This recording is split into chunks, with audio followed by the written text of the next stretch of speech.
Well, everybody seems to be Zooming these days. Yeah. A couple of people have said, "How do I do this?" I go, "Well, tens of millions of people have learned in the last month." Well, they claim they have 300 million subscribers.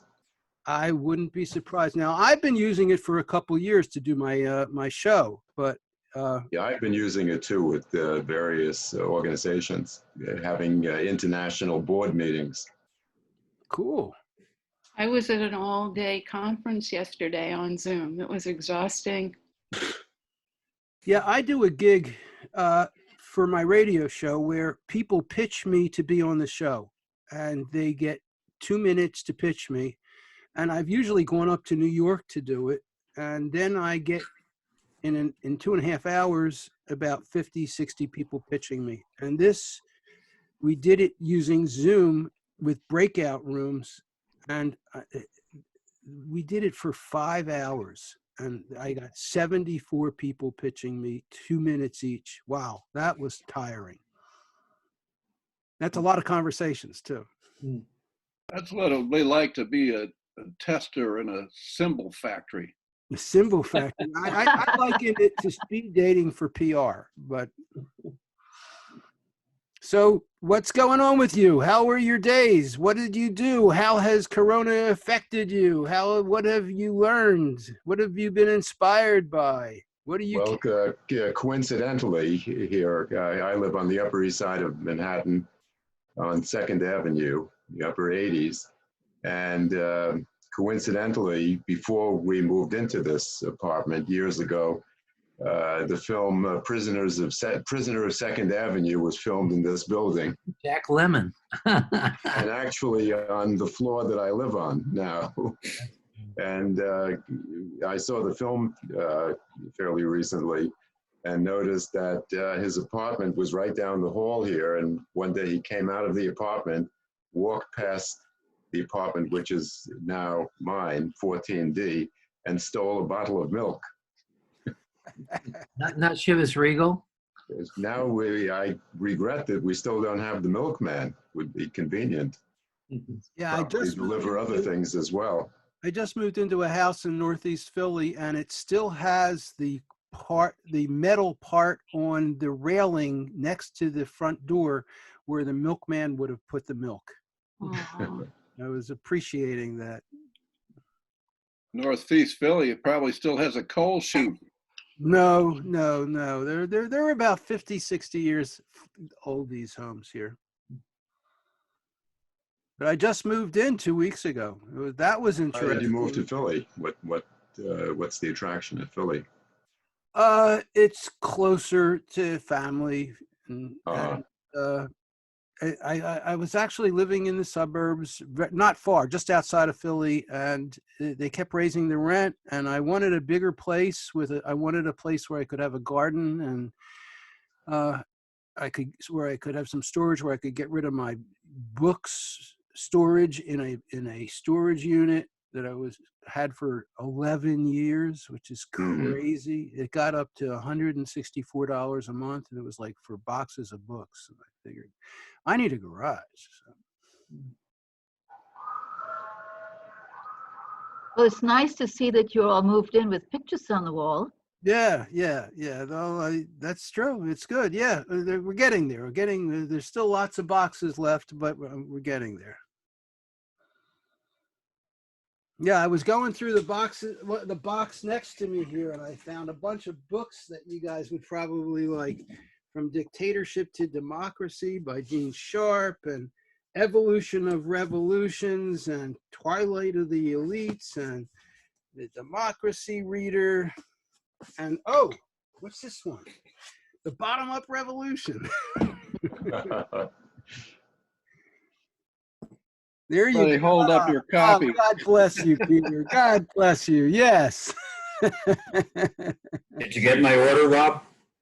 I'm not sure. Did you? I sent it like, I don't know, midweek. Sent you and some extra for mailing and stuff. So. Oh, you sent it by mail? Yeah. Oh, okay. I have not been going to the post office where I pick up the mail that often. I'll have to make a trip. Okay.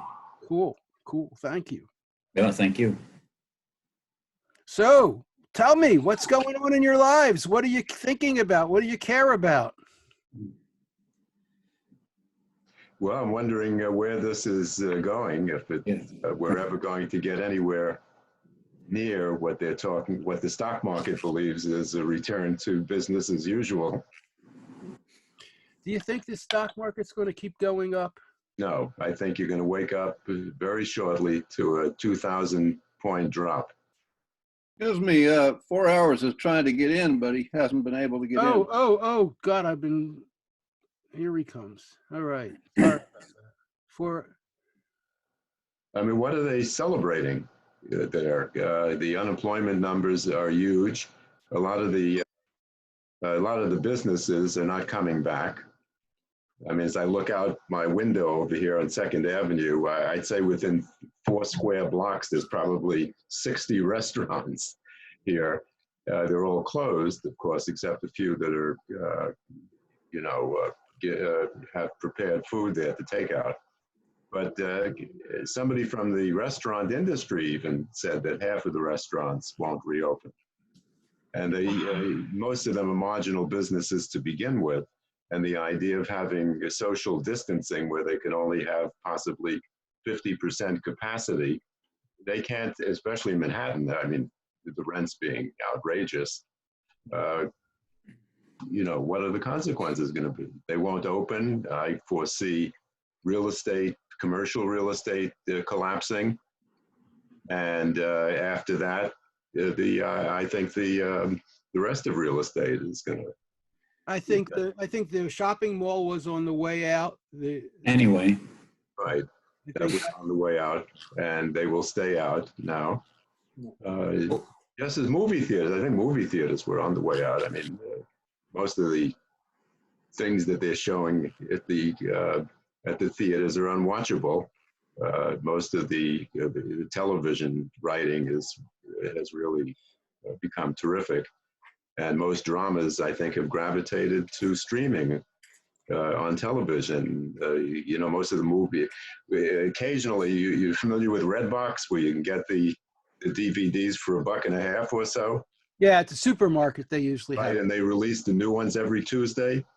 For the last month, I can't find one that I want to watch. Yeah, well, you're only a month. I mean, superhero one, special effect films, and what else?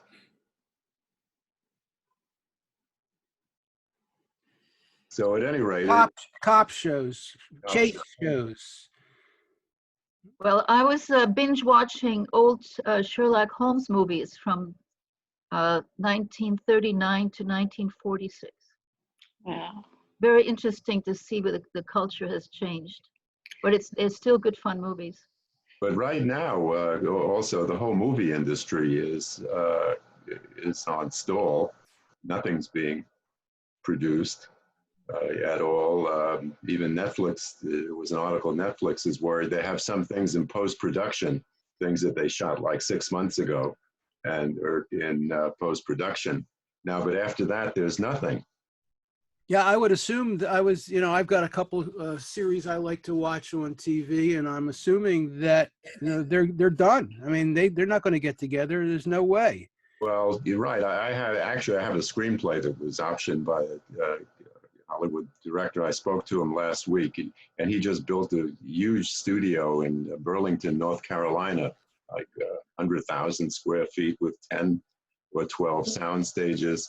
And he said nothing is happening at all. And the Screen Actors Guild has forbidden actors to travel, actually, or to congregate in groups on a set. And he said Class A actors are refusing to do anything. Now, he said it's impossible to get any Class A actors. So you wonder what's going to happen with the movie industry. I suggested to him, I said, is it possible to do Zoom movies? Yeah, really. Where you could, like, we're all here, we were all reading a different part on a script. I said, is it possible to do an enhanced staged reading where, like, we could all read different parts, could be filmed, and then they could put it together where it looks like we're all in the same room. I mean, the technology is there to do that. And apparently some people are experimenting with doing that. And I think what we're going to get is more sophisticated versions of Zoom-like platforms, where they will have cameras that could be remotely controlled and maneuvered, possibly. I think something's going to happen. But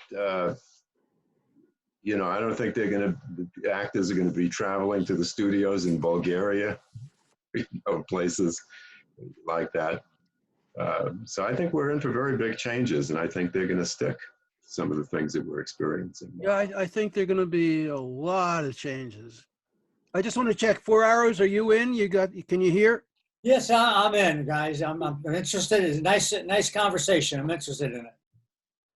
Who's there with a horse? That's 4 Arrows, Oh. Don Jacobs. He's the horse whisperer. Horse whisperer. The horse is actually whispering to him. And Don, do we're you have a horse recording down? all the whispers. Do you have a horse down in Mexico where you are? Well, we don't anymore. We had some polo horses down here, but because we go back and forth, we got out of it. But if you want to see the horse whispering, just go to YouTube and put in wild horse hypnotist, and you can see me back in the day on a television program bringing in a wild horse and doing the whispering. So that's for real. Wow. Wow. I knew it. So what's on your minds? Is there a future? Is there a future? Well, there's certainly a future. The question is, what is the future? Yeah, I mean, is there a future? Is there just oblivion in a dead planet and blessed people like Mike going up for rapture and the rest of us just being swallowed by the earth? If we're going to try to assess the future, we should try to come to some kind of consensus agreement on what present reality really is. We're back to that. Well, you know, somebody said you can't predict the future, you can only create it. Uh-huh. We're creating it with Zoom, and we had that. So artistic- what about starting a discussion at the context for the conversation, which is what gives everything meaning? What do you have in mind, Pete? Well, for instance, I think there's great possibility in, you know, I've been seeing this as a big mirror, and as I've been watching what's going on, people are changing. People are changing the way they speak, and people are changing the scope of their concerns. And I really think there's an awful lot of good stuff going on that doesn't get a lot of media noise. Like what? Well, there are people working on solidarity economics, and not only you know, hippies and visionaries, so to speak, but some real scholars internationally, and they're really getting a toehold. And Thomas Piketty, for example, had an interview with Amy Goodman that was, you know, was an hour. And so those voices are starting to emerge, I think. And I don't personally think we have time for a mobilization. I don't think we have time to come up with a you know, a program or a set of ideas that averts extinction. But I don't think we need a mobilization. I think what we need is a transformation. What's the difference? It's more like a catalytic or a crystallizing sort of process. Now, I write better about this than I talk. But Peter, I noticed that 4 Arrows is very articulate in this area too. Well, what kind of transformation are you talking about, Peter? Well, I spoke about the scope of people's concerns. You know, where I live, it's a rural area, and it hit quick and it hit hard. We lost about 6 people in a week. And Wow. I Now thought they're starting to people talk were- about I thought reopening people were Vermont. safer in rural areas because you have more open space and distance. Well, you're safer until you're not. Well, how did that happen though? Were these people just careless and, I don't know, doing whatever? Who can say?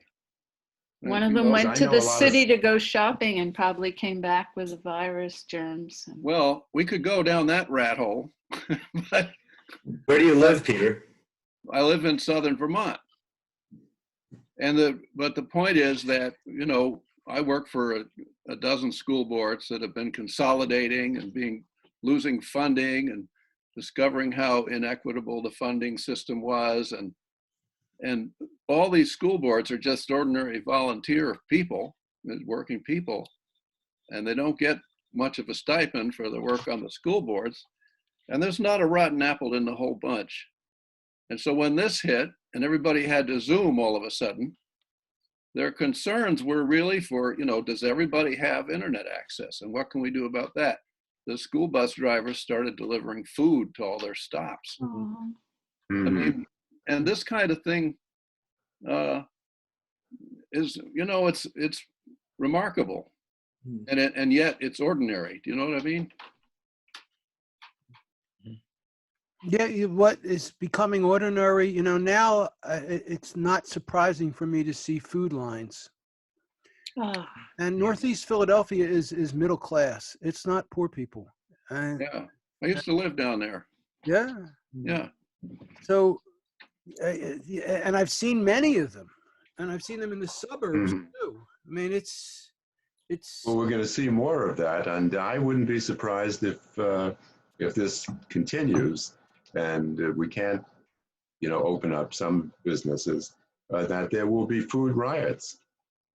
Well, this is 4 arrows. I can give you an example of a rural area that's been hit really hard, and you might have seen it in the news, but I have 9 students who I'm in regular contact with on the Navajo Nation. And right now, statistically, New York is the #1 worst place in the United States in terms of cases and morbidity and mortality. And New Jersey is #2, and the Navajo Reservation, which is as rural as you can imagine. I mean, you're talking, you know, 20 miles between houses, and it's #3 in the entire country. At first, I thought it was the usual reasons. I come from the Pine Ridge Reservation, you know, where the lifespan before the COVID was 49, and you know, 85% unemployment and tuberculosis 3 times the national rate, and suicides. And I thought, wow, it's going to be bad on all reservations because of the, you know, the immune systems and the illnesses and the living conditions. But Pine Ridge, I just talked to Rick Two Dogs there, and he says that they have no deaths recorded. And you know, and we talked about that a little bit. But on the Navajo Nation, 75 deaths, 2,700 cases. And so why is that, right? And well, you know, they don't have running water is one of the reasons. So washing hands is out of the question. The other one is most people don't have access to internet, and so they're not really getting the information that motivates people to segregate. So I mean, that's just an example of a rural area. So Well, if their lifespan is 49 years, then they've got to have risk factors that are through the roof. Right. well, like, yeah, but what I'm saying is on the Lakota Reservation, the statistics are equally bad, but this COVID is not hitting them at all there. Whereas on the Navajo Reservation, it's the 3rd worst in the entire country. So So what's the difference? well, that's what I'm trying to figure out. I mean, some of the things that Rick Two Dogs said is that they did have more information because Oglala Lakota College got satellite places all over the reservation where word got out quickly. That didn't happen on the large you know, area of New Mexico and Arizona. So that information didn't get out. But that's just one factor. It's sad. In this you know, in a small sample, it's pretty much a crapshoot. You know, one place will have a lot and one place will have a little. Mm-hmm. And it affects so many people in so many different ways. Yeah, you might have somebody with a quilting society or something that becomes a cluster. Yeah, I heard in Montgomery County, which is just outside of Philadelphia, it's one of the suburbs of Philly, 80% of the people dying there are in nursing homes. And if you're in a nursing home now, it means that you're locked in a room. There's no socialization. There's no visitation. It's like people in nursing homes are like in prison. Mm-hmm. My mother is in one right now, and her husband is in a different wing because he's dying. Mm-hmm. And she's 98. Wow. And she's only allowed to see him a couple times a day. She wasn't allowed to see him at all until he started dying. Ah. Mm-hmm. And so, you know, if she dies, I don't know, we'll probably just get a box of ashes in the mail. Ah. I'm thinking I'm going to go down there and stand in the flower bed next to her bird feeder and Mm-hmm. my hand up on the glass, you know. Well, you know, the World Health Organization reported that the virus is sweeping through long care facilities throughout the world, everywhere. Ah. And then you've got camps full of refugees, Mhm. and you've got prisons full of immigrants, you know, and you've got in South America, you've got whole mountainsides where people are 2.5 feet apart or less. Mm-hmm. And it hadn't even started getting bad yet. Well, that's why these recommendations for releasing prisoners, because it's also raging throughout the prison system. Yes. I mean, it's scandalous, almost. That was an article that I wrote about it just this past week that I published in OpEdNews. The people who are making these recommendations are totally unaware of the complexity of the problem. Many of them were saying, and I wrote an article 20 years ago about recommending the selective decarceration of older prisoners. I mean, that's too a ridiculous situation where you have old people who have been in prison for 30, 40 years under the 3 strikes and you're out, or where their third crime was stealing a pizza or something like that. But there's no place for them to go. People are saying, oh, it's compassionate, just, release them. Yeah. In prison for 20, 30, 40 years, you don't have a family. And the earlier recommendations to release them to nursing homes or, other kinds of supportive living arrangements or assisted living, all of those facilities are closed. They won't accept anybody now because they're just trying to protect the people there. And even the proposal to release younger prisoners, then we got to just release them so we can make space in the prisons, these overcrowded prisons, for people to have some space. Well, where are they going to go? Earlier, when they were releasing prisoners, and it was very popular like 6 months ago, one of the arguments was that, well, you're releasing these people into the best economy ever. But now, if you release them, you're releasing them into the worst economy. They won't have jobs. What are they going to be doing? So what do we know about the collapse of the Soviet Union? Was that a particularly bloody kind of revolution? Extremely high death rate, I understand. But was there a point where people just kind of quit listening to those idiots and started fending for themselves? Uh-huh. I mean, it didn't work really great to fend for yourself, but it kind of was, the authorities lost their authority at some point. Mm-hmm. I mean, what does it take for the authorities to lose their authority? Because, they just abuse it so badly. You wonder when that's going to happen here, given the way everything is crumbling, including the healthcare system, of course, the voting system, the prison system. All these things have crumbled. Well, they all have been revealed to be bankrupt. I don't know that they're changing in any way, but now we can see it. Yeah. A big mirror. Yeah. What about these protesters with their guns? The guns, the Nazi swastikas, and the Southern flags? I mean, That's Let them pack in close together.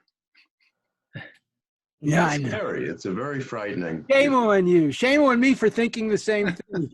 I'm sorry. But isn't The it frightening? idea of Trump praising those people up in New England for demonstrating outside a state house with their AK-47s or whatever, that so makes me think that the day after Election Day or the day after what's his name is inaugurated, Biden, there'll be a coup d'etat, and he's really preparing those people secretly for the coup d'etat, and this is just a rehearsal of it, and we're too dense to realize it.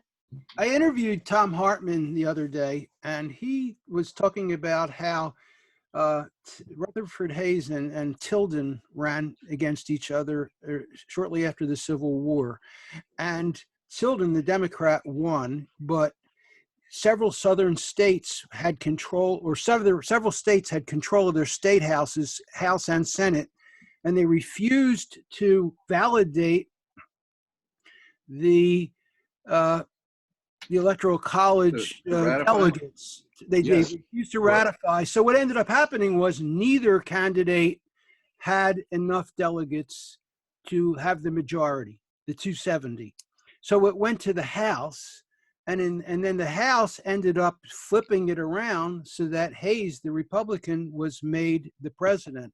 And Tom was saying that could very easily happen now. I mean, you got 32 states where the Republicans are in control, it particularly ones that are the swing states. So if, for example, Wisconsin was won by the Democrat, but the legislators decided that they were not going to allow that to happen, the whole thing could happen all over again. So I thought that Tilden won the popular vote, but was the first one to lose in the Electoral College. He won both, but then some of those votes were not ratified.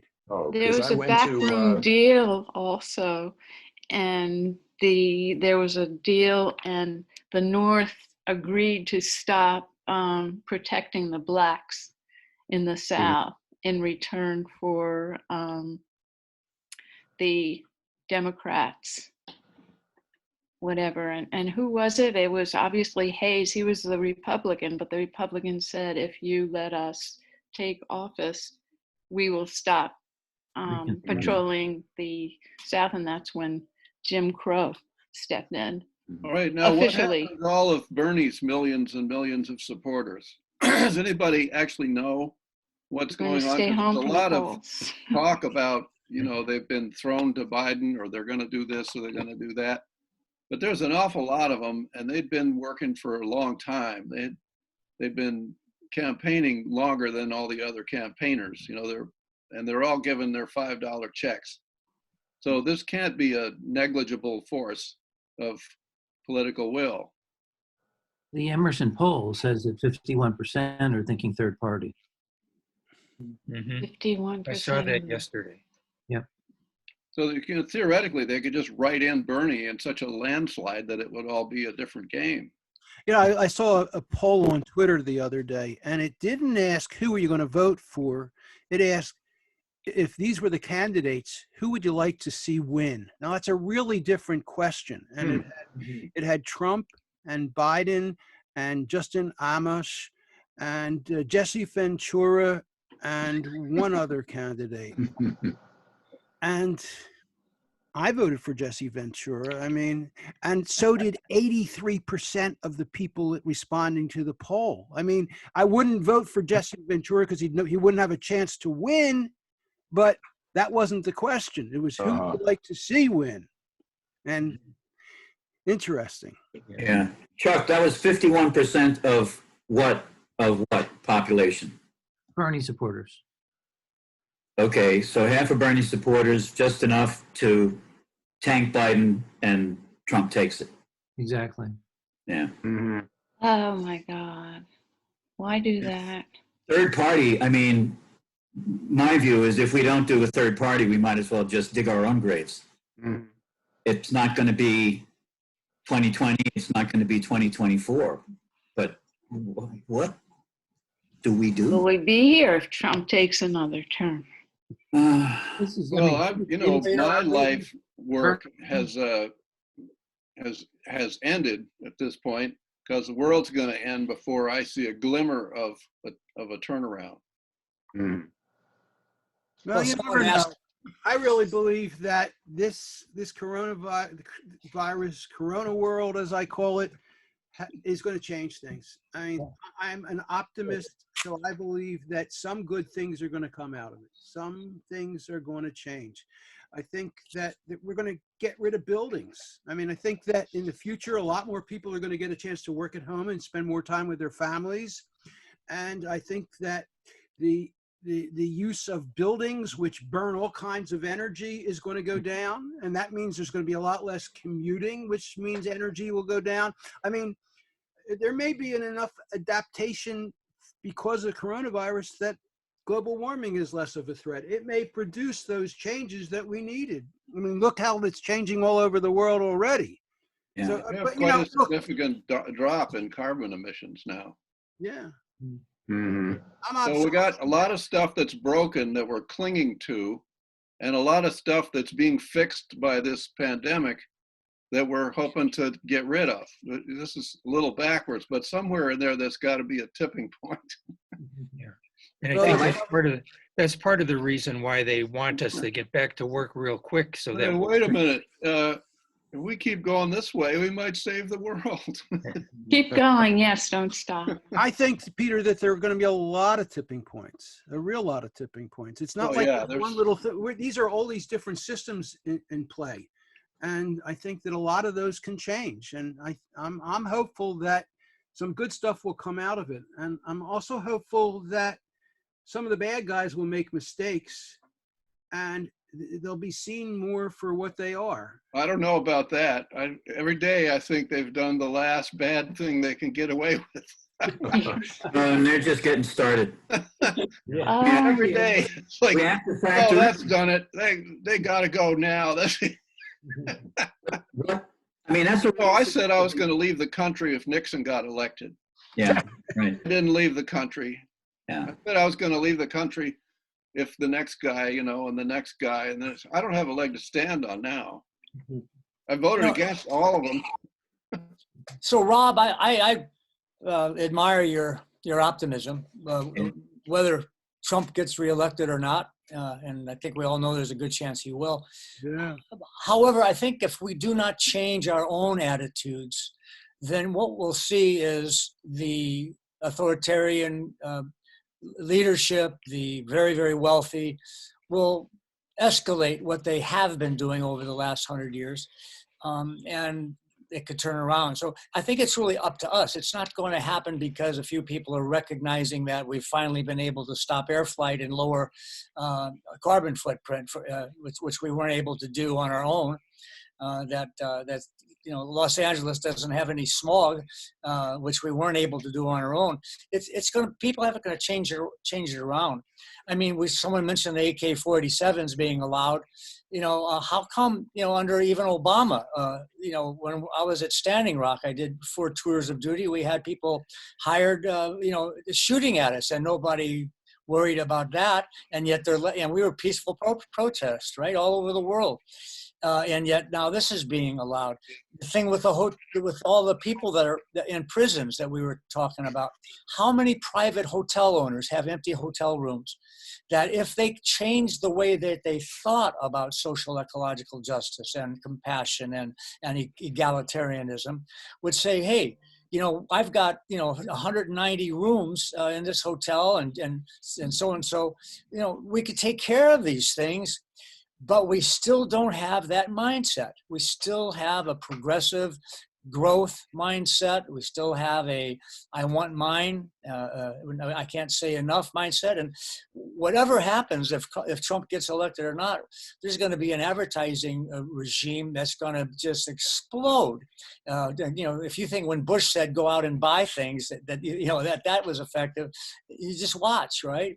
Yeah. So we have to start to take things into our own hands, and then I could be optimistic if I could see some evidence of that. And there is a little evidence, but we need a lot more. You know, Peter, Well, we have if to the stop economy- saying the president's name. if the economy crashes, as many economists are predicting, and there's a lot of credibility to it, we're going to have vast unemployment. The hope that a vaccine is going to clear everything up and we're going to go back to some form of business as usual. If it does happen, it's not happening soon. The consensus is that if a vaccine does surface, it won't be until early next year, beyond the election.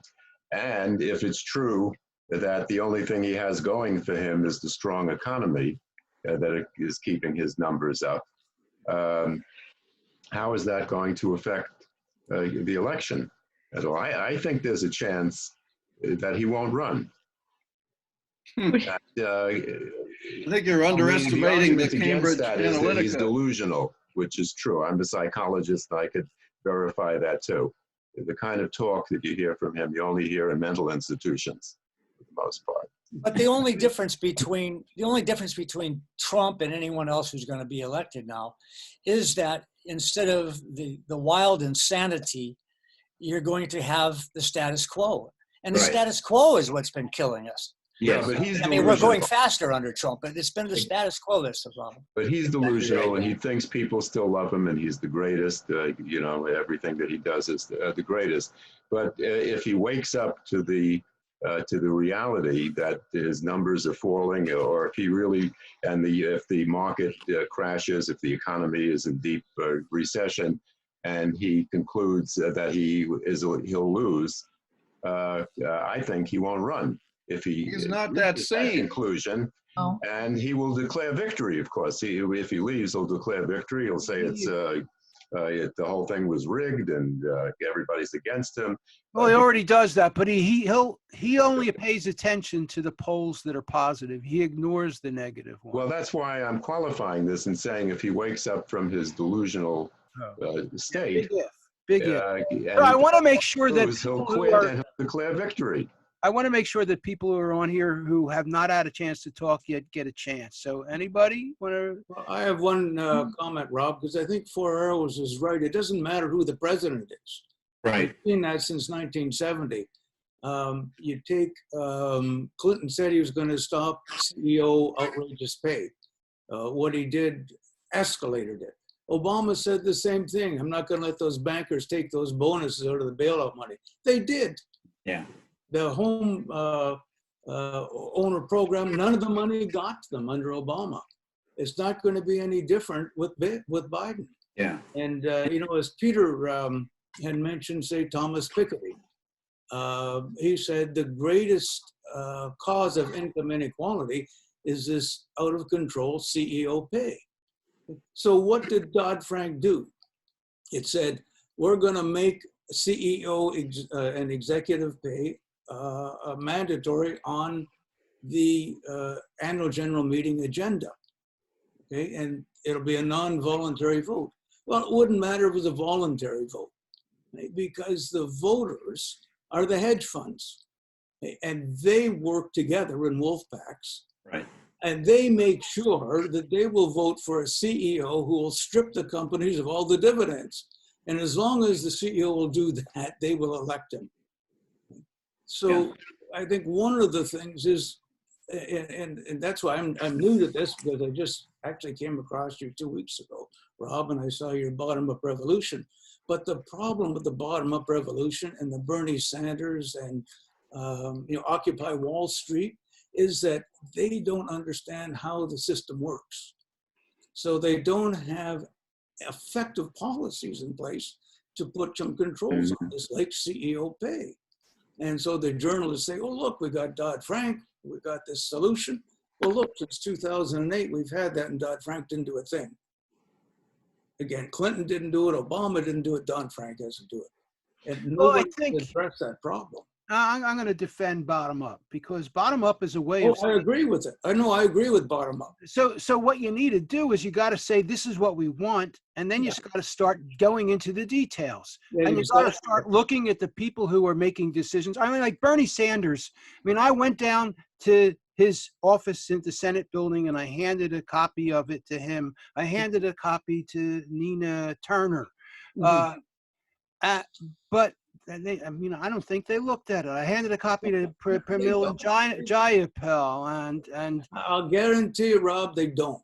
yeah, That's the Bernie problem. had such opportunities during debates, for example, to respond to Biden and say, "You're looking at this in a top-down way that is just ancient and doesn't work, and that's bad for people." And he never went beyond his change happens from the bottom up. I mean, and it's sad because he used that phrase probably thousands of times. Yeah, yeah. But And never you're really right. It has to understood come from the bottom up, but the bottom up needs the knowledge, and the bottom doesn't have the knowledge that's needed. For example, just what I just said, how many people at the bottom up understand how the corporate voting system works? I have a I very haven't met nice one, but you tell me, and tell me how the proxy system works. check this And- out in Go 2 ahead, sentences.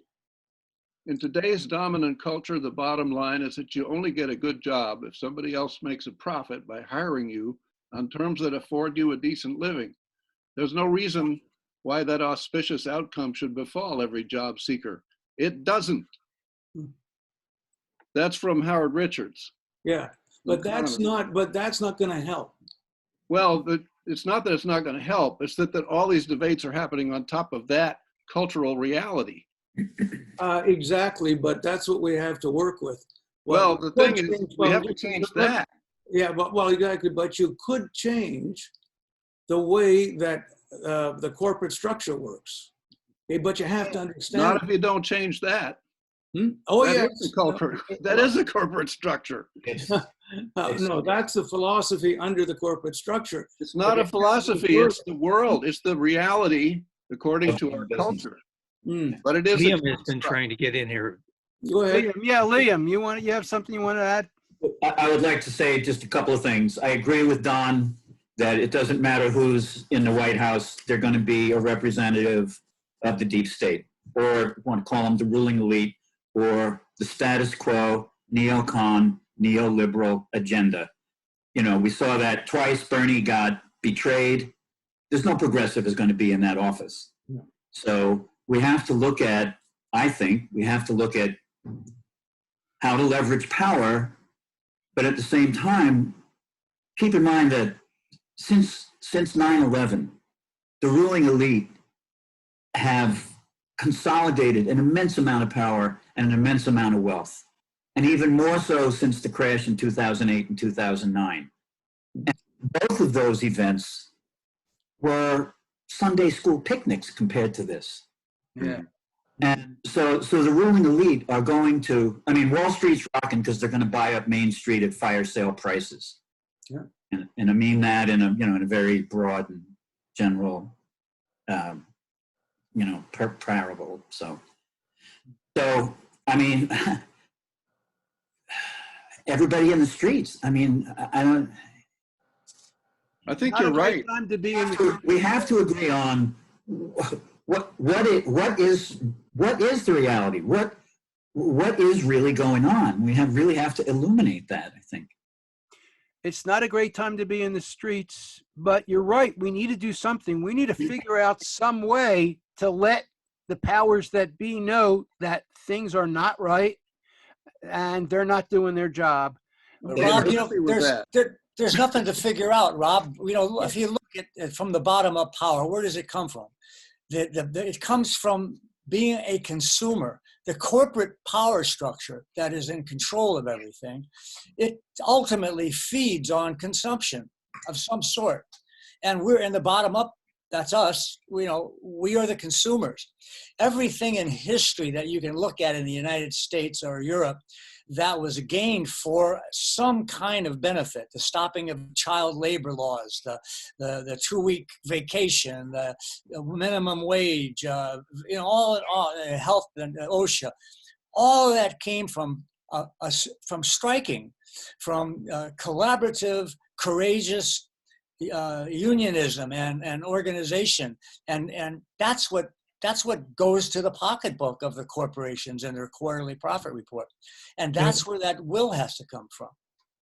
That's why last week I brought up that subject of strike. here we are at home, and we have all kinds of smart people like here, but all over the country and all over the world who could organize a movement to not go back to work or to go back to work selectively. There's movements in Amazon and those other big corporations of workers who are unhappy about going back. And I'm wondering if it's possible for us or for people in general with our concerns to organize something like that. Now we have all this leisure, this time to do things like that. Is that possible? 60% of the country can't afford to not go back to work. Mm-hmm. You keep sending $1,200 out, so that's, we're between a rock and a hard place here. But I don't think we've ever been in a situation where, in effect, everybody is on strike now. In effect, it's as if we refuse to go back, and we still have perhaps a number of weeks before people will be forced to go back. Yeah. I'm wondering if it's possible to organize. I'm with Rob on this. I think we need to think creatively. I think a lot of our thinking is coming from anxiety and fear, and it's very national and very domestic. I mean, to your last point, we do need to think globally. This government and all governments in the U.S. are committed to regime change. I mean, what's to stop the U.S. from invading Venezuela or Iran at any point in time right now? Nuclear weapons are on the table. This is a government a Trump government that is quite desperate, I think, to retain power. And many of you have made the point that Trump is going to look at that which reinforces his own sense of self-perception, that he is in charge, that he is the great man, that he is the fascist leader. And I think we need to look at this crisis as an opportunity and step back a little bit and be creative in our approach and think of it as an opportunity. So I just reframing the discussion and stepping back from our anxiety, I think is an important first step, and thinking not so much domestically, but internationally, and to look at models around the world of people who are actually taking matters into their own hands. I mean, Milan, Italy is maybe the future. This is an area of northern Italy that has rebounded in a remarkable way so far. And they were in the death throes, just a month or two ago. So I think we need to look at other models and how other people are acting around the world, and embrace their solutions and their approaches. Where do you find out about that? I mean, I'd love to report on that. I'd love to know more about that. Yanis Varoufakis, M25, Democracy in Europe Movement by 2025. Perfect. What's that again? It's Yanis Varoufakis who founded this with Brian Eno, of all people. It's called DIEM, Democracy in Europe 25, meaning by 2025. And do you all know who Yanis Varoufakis is? No. He was the Former finance economist. minister in Oh, Greece, that right? one. Yes, yeah. Yeah, he ran on the socialist ticket with his friend in Greece, and as soon as they got elected, his friend won the presidency and betrayed the socialist platform that got him elected, and he sold out to the European banks and took their basically IMF terms of you cut your pensions, we privatize everything, or you don't get any loans. Oh, Even after they had a referendum. Even after a referendum, and I mean, and that's common. I mean, trying to think of his name. Global Research. Michel Chossudovsky has great revelations about the IMF and the World Bank and what they've been doing for 60 years. Confessions of an Economic Hitman. Same thing.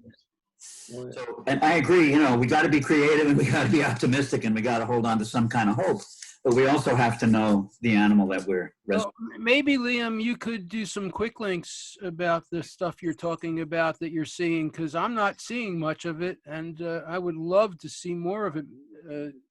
Any of you, that if you can I mean, we need to start sharing examples of what people are doing that's working to Yeah. make some good changes happen that are taking advantage of the coronavirus situation in some kind of a progressive, positive way. Mm. And I don't know if that conversation is happening much or if it's out there. Chuck, you're very involved with Medicare for All. And what are you seeing in your conversations in that area? That this pandemic is going to continue rolling out, and the opportunity is in our lap if we can stay focused, which is to say we need to push the gold standard. We need to push single payer, universal health care, Medicare for all. But I think a lot of the opportunities are at the state and regional level. I mean, I'm sure a lot of you are following this, is that the complete absence of national leadership, actually national non-leadership, national reversal of leadership, has opened up a pathway at the state and regional level, and the governors are talking in clusters. I mean, from Pennsylvania to Connecticut, here in the Northwest, in the Northeast, the Mid-Atlantic states, is that we're talking about economic recovery among and between numerous states. 7 states is our cluster. And that economic recovery has got to embrace healthcare as a central component. And people generally don't think about healthcare as an economic issue, but it absolutely is. And I'm sure everybody here knows that single payer would cut out the administrative overhead to the point where it would be an economic benefit. It would be a jobs creator. It would be a tremendous benefit just on the economic front, let alone the healthcare front. We don't have a healthcare system in the United States. It's entirely fractured. It's compartmentalized to the point where you have these sub-industries that are just extracting wealth. That's what the healthcare system is in the United States. It's wealth extraction. It has nothing to do with healthcare, fundamentally. In fact, it has everything to do with denying healthcare to people. It's all about the profit. And so if we can get these governors to think in terms of the benefits of creating universal healthcare systems and then collaborating among a number of states, we can create regional compacts in the US to model the way forward economically around healthcare, but not just healthcare, but also around housing, also around education, also around food, also around any number of other issues, prison reform, judicial reform, and so forth. So I think we're in an exciting moment right now, actually. That's good to hear. Now, there are a couple people who still haven't spoken. Jean and Bob, you have anything you want to add? Not really. I called in to listen. Okay, Kate? I'm still thinking. You're giving me a lot of thought here. Okay, and Bob? Kate's putting on her makeup. Bob, there is an immediate legislative answer around Medicare for All, if you folks are not aware. It's called the Healthcare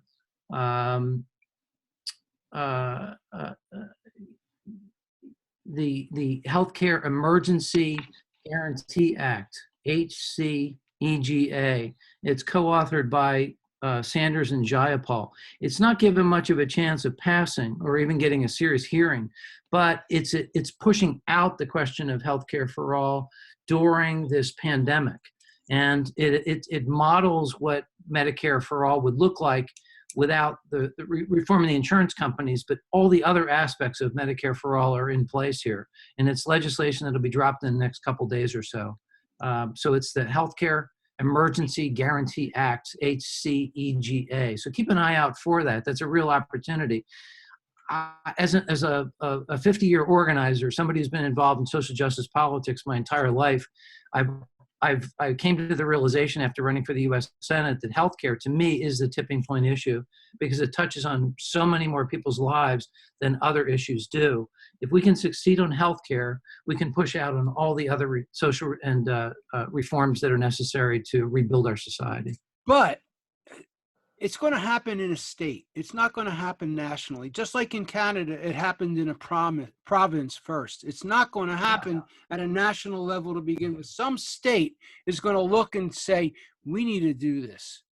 Don't you think? The region, it's regional. I'd like to speak from the province where it started in Canada. Oh, cool. I'm in northern Saskatchewan, and north of here, we had almost no cases of COVID-19 until recently, and it's just completely ballooned.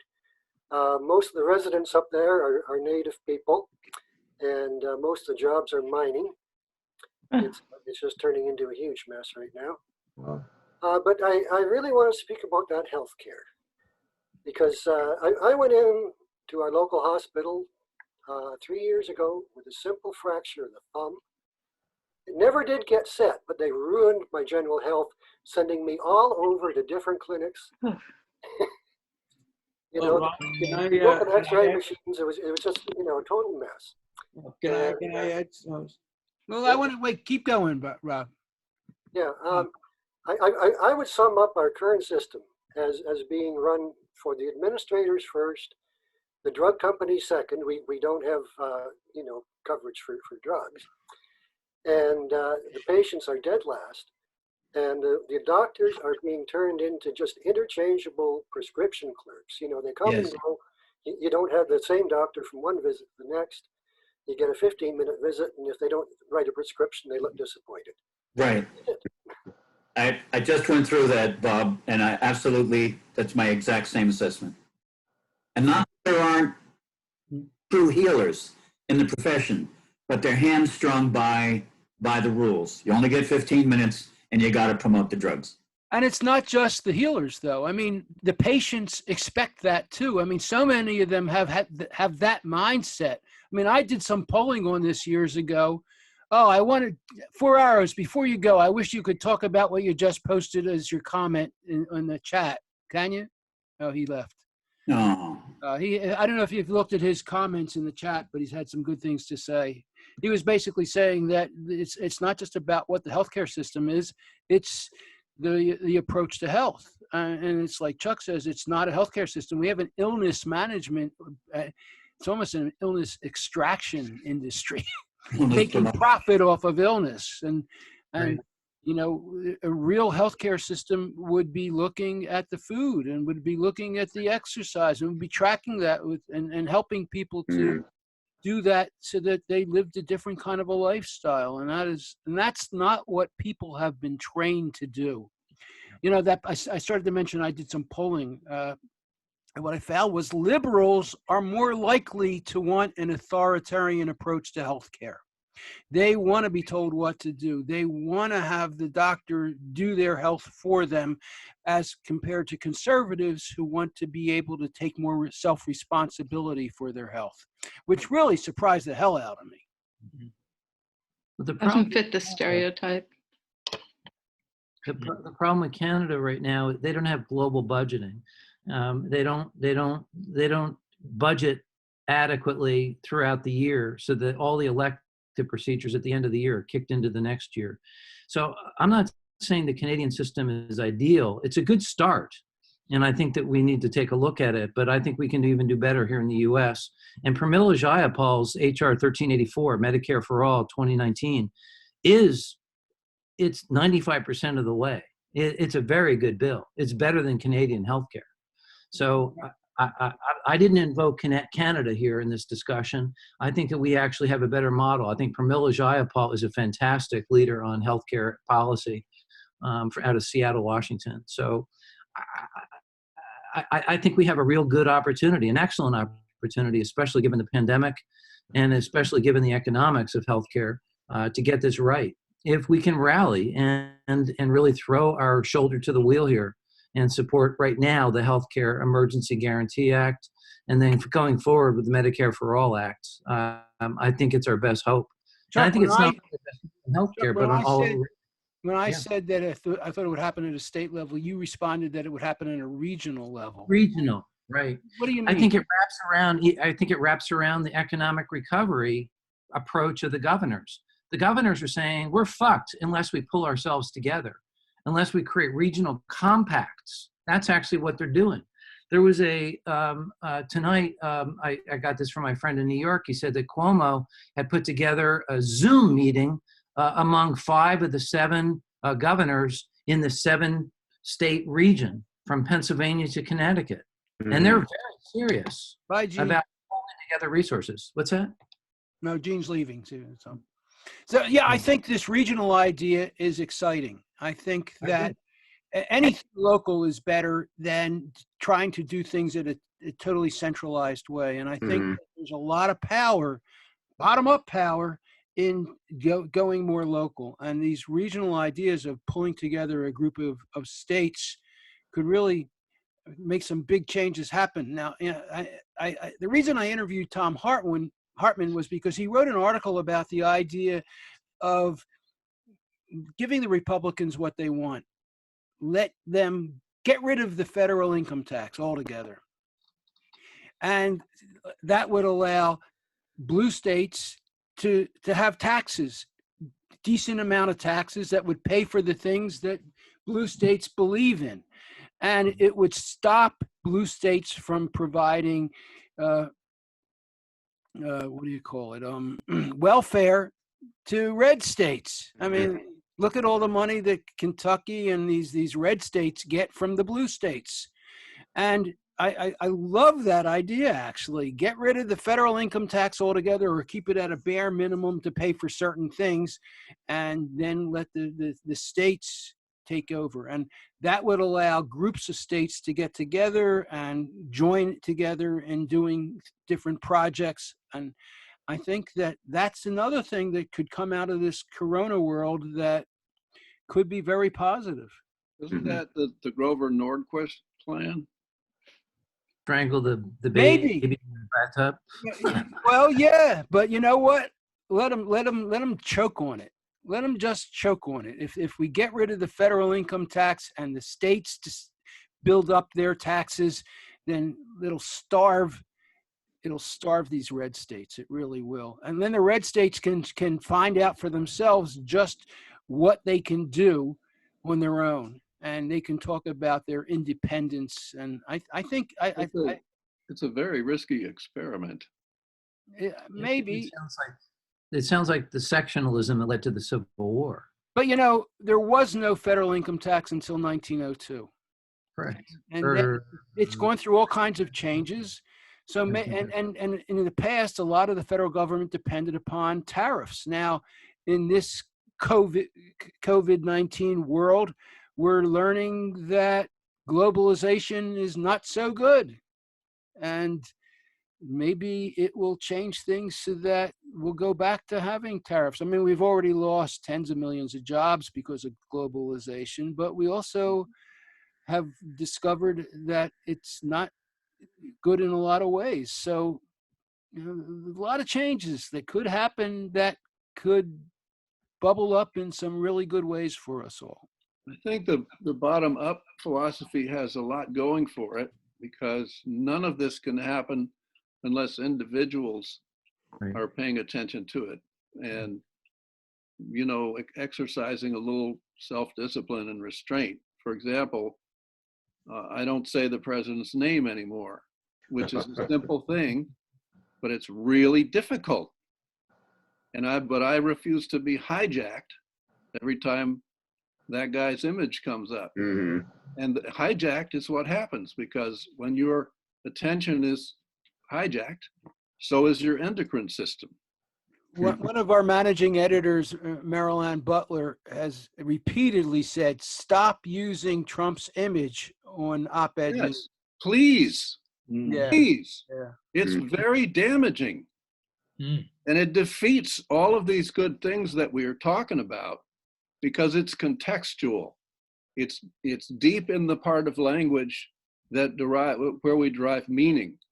It's the unspoken part of language that's like 95% of language. And it hijacks us. It's really bad. What I find disturbing about the tremendous focus on Trump, that every time you know, some craziness falls out of his mouth, that the liberals, the Democrats, they wring their hands and they, oh, there he goes again and whatnot. It seems to me that Trump has never been the problem. Okay, the problem. No, he's a distraction. Well, he's not the problem. The problem is the enablers in Congress. Okay, who are lying through their teeth. We know that. Take Rand Paul, for example, who famously said during the the debates, the Republican debates before Trump became the candidate, that that a piece of dirt is more qualified to be president than Trump. And he can never talk his way out of that, because if you go to the YouTube presentation, I think it was on the Larry Gilmore show, he doubles down, he triples down, he quadruples down on that. So he's never going to be able to say, oh, they took it out of context, you know, and I didn't mean it, I was joking. No, he meant it. He and Cruz and that whole gang there, but they know exactly who Trump is. Okay, Trump is sick. He can't help himself. These people know who he is. They're lying. They're using him because they believe that their power depends on Trump being in power. And it seems to me that every time he does some of his craziness, that the anchors ought to say, and he is only able to do this because of, and you show that gallery of the deplorables, okay? Well, let's not leave out Wait Chuck a second, I just Schumer. want to add one thing, who are incapable of the Barry Goldwater moment. I mean, they're the icon of conservatism, who was quoted during the Nixon Watergate scandal at a Republican luncheon, where he said, well, he's told one lie too many. He has to get his ass out of the White House today. Okay. No Republican is capable of saying anything like that anymore. They're all silent on the current coronavirus crisis. But Bernie, Nothing. you can't leave out, if you're talking about giving people credit for enabling Trump, you can't leave out Chuck Schumer. You can't leave out the Democrats in the Senate who have voted for Trump's issues and have voted for Republicans. Look at all the judges that have gone through. I mean, they are just as much a problem as well. You know, it goes deeper than that. I mean, it's really, if you look at it hard enough, you start seeing your own face. I tried to do that before this show this evening, you know, and I really couldn't see my own face. I decided it wasn't my fault. Well, it's not yours. No, it's not my fault, but No, I I'll feel leave you terrible out of about that it. blanket statement. Forgive me. Thank I have you. a friend who was in the FBI early in the presidency of this guy. He was on a security detail, and his boss introduced him to the president. And my friend is a very large black Trinidadian who was an FBI agent. And the president went over and he looked him up and down and says, well, they got one of you. Wow. And my friend looked at his boss, and his boss was about to sink into the ground. And he looked back at the president and he said, don't worry, Mr. President, he'll get over it. President wasn't worried. Sorry. He never worried. We're going on to 9:45. I think we need to start winding down now. Okay. So let's wrap it up. Any final words, comments, and things you got to get out? Some good ideas put out tonight. Nice discussion. Yes, yes. I put a quote from Howard in the chat, which I think is pretty pithy. Okay, look at the chat. All right. All right. So thank you all again, and we'll be doing it next week. It's been Thanks, Rob. Thank you, Rob. Thank you. I have one last thing to say, if I may. Kate. Absorbing everything that you've been saying, and it is really wonderful that you have such a diversity of ideas. What I'm thinking is we need to think of it positively, instead of everyone thinking, those are the bad guys, these are bad guys, and everyone looking for bad guys to hate. This is the time we need to get over that. We need to figure out how we can collaborate, how we can help, how each person has skills and talents with which to help repair the situation. Working together, collaborating, not as serfs and slaves, but as skilled, intelligent people who can save civilization. We are looking at it from that standpoint. Hey, Kate, I really love what you just said. Can you write that up? Are you kidding? I love it too, Kate. Yeah, there's Thank this you for website. that. It's called. All right, all right. I will write you an article to put out my ideas on that. Awesome. And I appreciate everyone's contributions to making my thoughts here flow.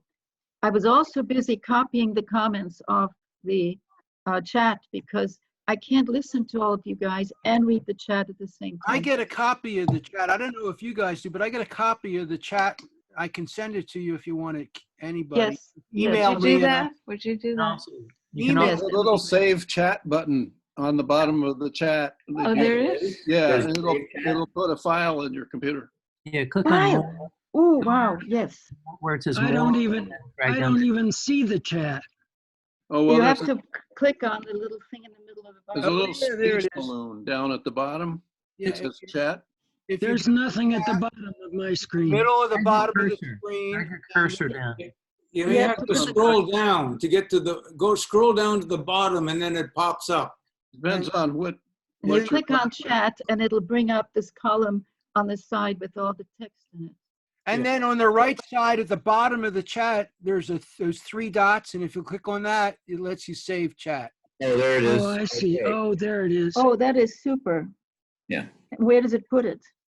How will I find Puts it? it in your downloads file probably, or in your documents. Yeah, either downloads or documents.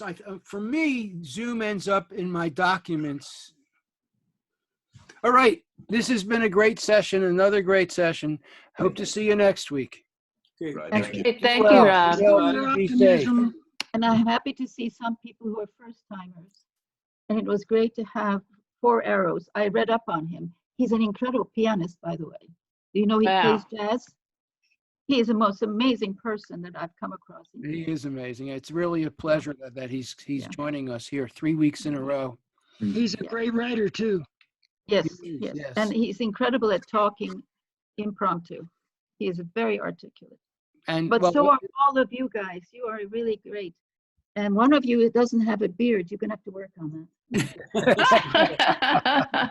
two of us. My beard doesn't show. All right. Take care. Good night. Bye-bye. Good night. Bye-bye.